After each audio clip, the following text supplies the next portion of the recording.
একটা ভয়ঙ্কর হাদিস দিয়ে আজকের কথাটা বোধহয় শুরু করা যায়। সেটা হইল রাসূলুল্লাহ সাল্লাল্লাহু আলাইহি ওয়াসাল্লাম জানিয়েছেন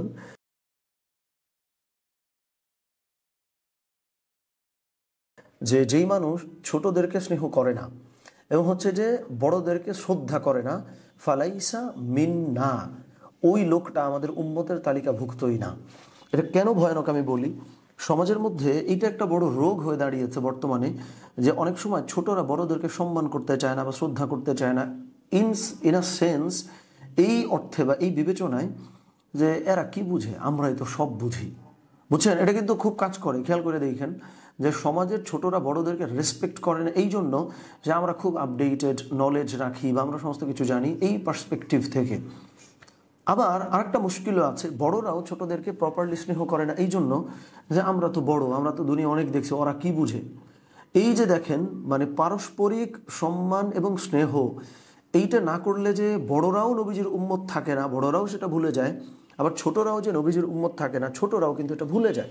দ্যাটস ওয়াই সত্যিকারের অর্থে যে রোল আমি প্লে করছি, আমি আমার ফ্যামিলির প্রধান হইতে পারি, আমার অফিসের বস হইতে পারি, কিংবা ফ্যামিলির ছোট ছেলে হইতে পারি, তো আমি যেই রোলটা প্লে করতেছি ওই জায়গা থেকে যাদেরকে আমার স্নেহ করা দরকার, আমি কি তাদেরকে পারি স্নেহ করতে, নাকি আমার এই বড়রা শাসন করলে আমি হচ্ছে রাগারাগি করি, আবার সেই আমি এক্সপেক্ট করি যে আমার ছোট ভাই বা ছোট বোনকে শাসন করলে স্নেহ করলে সে যেন শুনে।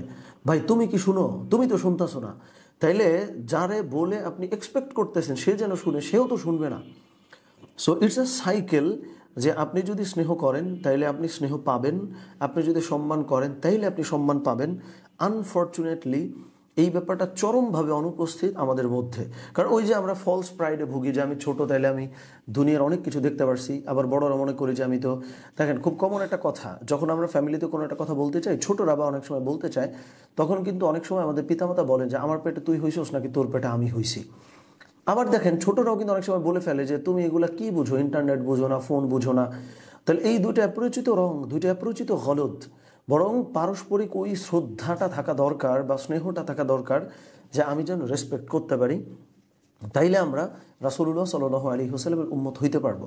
সো নবীজির উম্মত হওয়ার জন্যও কিন্তু এটা জরুরি, আমি যেন স্নেহ এবং শ্রদ্ধা দুটোই মানুষ আমার কাছ থেকে পায়।